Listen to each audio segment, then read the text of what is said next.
présente moi-même Fouad Utim, président de l'association Century Welfare Association.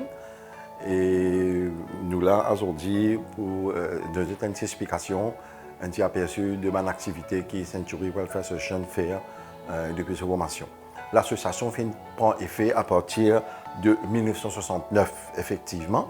En Century Welfare Association, à ce jour, nous avons une activité extrêmement importante, c'est l'école pour les enfants autrement capables. Autrement capables, qui regroupe les enfants de 10 ans, de 12 ans, même nous avons des enfants un peu plus âgés qui nous payent. Et cette école-là, elle fonctionnait depuis très longtemps. Et au commencement, on a commencé à avoir beaucoup de difficultés que j'ai au niveau ressources, etc.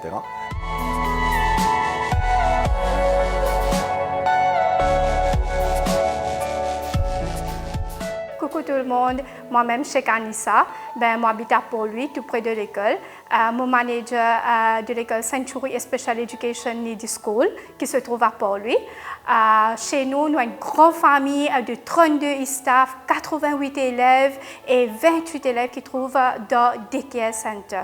Alors, au niveau de l'association Century Welfare Association, nous avons deux branches, une Century Special Education Needs School qui comprise de enfants de 5 à 20 ans et notre deuxième branche, c'est Daycare Center que nous accueillons les enfants là-haut 20 ans et que aussi nous plus grands à ce jour et à 45 ans.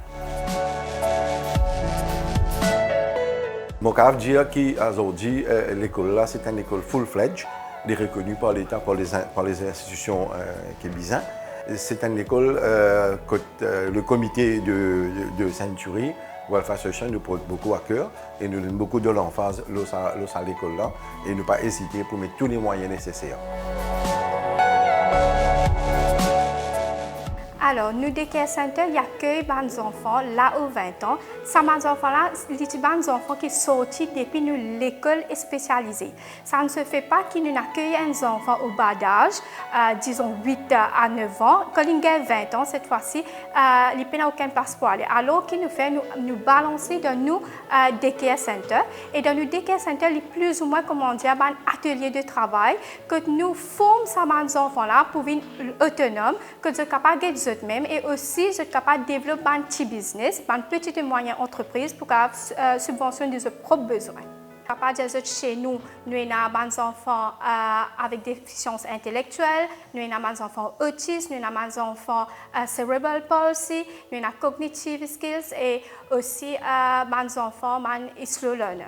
Alors, dans une salle de classe, on peut gagner plusieurs larges enfants parce que au niveau d'une institution, l'âge mental n'est pas match ensemble avec l'âge actuel, ça veut dire chronological age. Alors, pour nous plus facile au niveau de Century, développer plan de travail pour travailler avec ces enfants-là. Alors, au niveau de l'école, nous focus c'est plus l'autonomie de l'enfant. Qui est capable de dire chez nous, nous avons pré-primaire, pre-primary level. Oui, les enfants-là, ils ont 5 ans, ils ont 8 ans, mais c'est moi le level pre-primary. Alors, nous tackle côté base. Après, doucement, nous monter, que nous sommes capables de grade 1, grade 2, grade 3. Mais à ce jour-là, nous niveau, c'est grade 3. Au niveau de l'association, nous aussi avons un service Daycare Center. Ça, c'est des enfants qui, là-haut 20 ans, rentrent dans Daycare. Alors, qui nous fait dans Daycare, nous avons beaucoup de ateliers de travail, comme en couture. Et aussi, nous prenons des enfants là, nous faisons des sorties, nous faisons promener. Parce que ça catégorise les enfants qui nous travaillent là. La majorité comme from poor background, que nous restent à la maison. Alors, nous, au niveau de l'école, nous faisons promener, nous faisons vivre.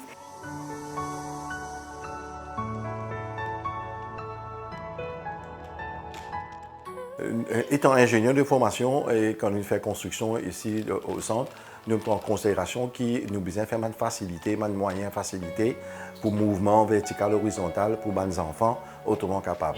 Et dans ce sens-là, nous prévoyons, par exemple, nous avons un escalier.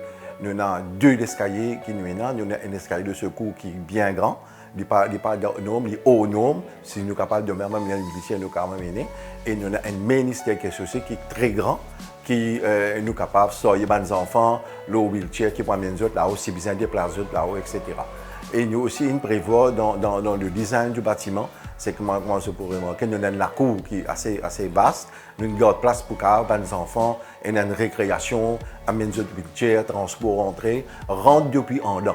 Alors nous faisons ça pour esprit qui transport 40 ans, pas des bons enfants des hauts, très important, qui amènent les enfants là devant la porte, descendent dans ce budget et les rendent directement accès dans l'école.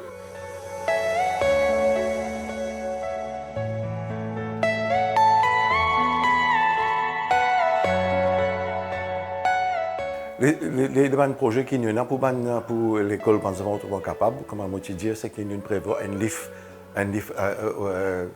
fait pour les enfants avec double entry, mettre un wheelchair pour le roof là-haut. Nous pouvons prévoir pour faire un jardin, un playground spécialisé pour les enfants handicapés sur le toit là-haut. Et troisième, nous pouvons prévoir sur le toit. Sur le toit là-haut, nous pouvons prévoir un genre d'espace que les enfants pour libre, un genre d'espace de jardinage, etc., que nous pouvons voir, l'eau nous rouvre là-haut. Ça, c'est un projet qui nous est en gestation pour les enfants autrement capables qui se deviennent. En tant que président ici et en tant qu'ingénieur, toujours, moi et mon équipe, nous assurons que le bâtiment est en parfait état. Le bâtiment est en parfait état, il ne représente aucun risque pour les enfants ou les occupants. N'importe quand ils viennent, pas pour tomber, pas pour noyer, c'est cassé, tout. Nous avons une équipe maintenance en fait qui est permanente associée avec nous.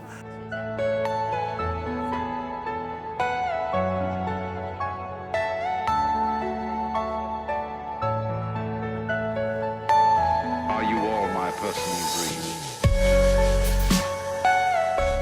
Sa classe est un nom qui les enfants là ont un sens d'appartenance à sa classe là. Dès que nous identifions, nous faisons une réunion avec les enfants que nous demandons qui sont contents de manger. Et nous contents de manger cupcake, et nous contents de manger bubblegum, et nous contents tout le monde gâteau nous. Là nous au niveau de management, nous disons pourquoi pas nous nommons ça dans classe là, man gâteau nous. Et effectivement ça a marché et mes enfants extra apprécié se dire oui moi mes élèves sortis de classe cupcake, moi mes élèves sortis de classe bubblegum. Et alors là, moi, je peux causer avec un parent ou soit un grand-parent que les besoin aware qui, quand ils viennent faire une admission de ces enfants dans une école spécialisée, nous pouvons besoin ce coup de main fully parce que qui fait pareil comme les enfants là, les nouveaux pour nous, nous ici, nous nouveaux pour les enfants là. Si nous gagnons des enfants non verbaux, ils peuvent causer comment ils peuvent communiquer avec eux, comment ils peuvent dire où ils ont à la toilette. Alors au niveau de l'école, nous avons un flashcard, nous avons un poster qui nous colle sur le mur. Les enfants là, l'école, ils ont envie à la toilette, ils peuvent montrer avec les doigts, nous pouvons finir connaître qu'ils ont envie à la toilette. Nous avons un centre de thérapie. Un centre de thérapie, c'est un accompagnement pour les enfants, l'école spécialisée. Il est très important, ça centre de thérapie-là. Côté là, il y a beaucoup d'équipements, etc. Il y a une facilité pour les enfants pour gagner une thérapie, pour gagner un traitement physique, etc., etc.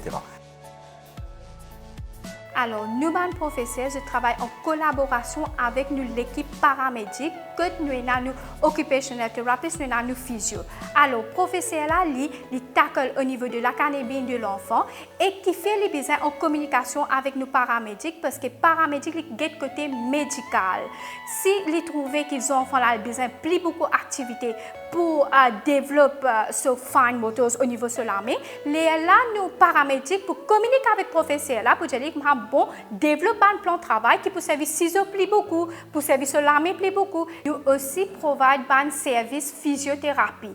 Qui veut dire ça? Ça veut dire ça un professionnel là, je aide ça les enfants là pour développer une compétence. Je prends un exemple, c'est un enfant le wheelchair.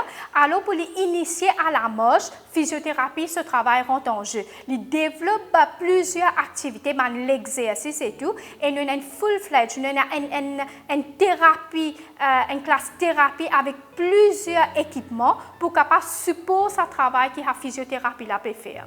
Au niveau de l'école, nous aussi avons un service qui nous appelle microclinique. Microclinique, c'est quoi? Il y a une branche que comment dire, pour les enfants. Je prends un exemple. Je prends un exemple qui fait comment dire, un enfant, ce zone, il peut pire sur la peau. Alors, ce parent peut être difficile pour tailler sa zone là, parce que nous avons toute qualité de type. Là, ça, nous avons un docteur qui vient qui est responsable pour les affaires qui appellent food care, wound care. L'État, il a un appareil spécial pour ne pas blesser les enfants pour avoir plus de complications. Contrairement si la maison, maman, tu peux peut-être tu peux blesser. Mais là, au niveau de l'école, nous quittons pour ce service-là et parents là aussi être soulagés, les enfants là aussi, ils sont sur la santé. Alors, nous avons deux, trois docteurs qui viennent de microclinique dans ce service-là.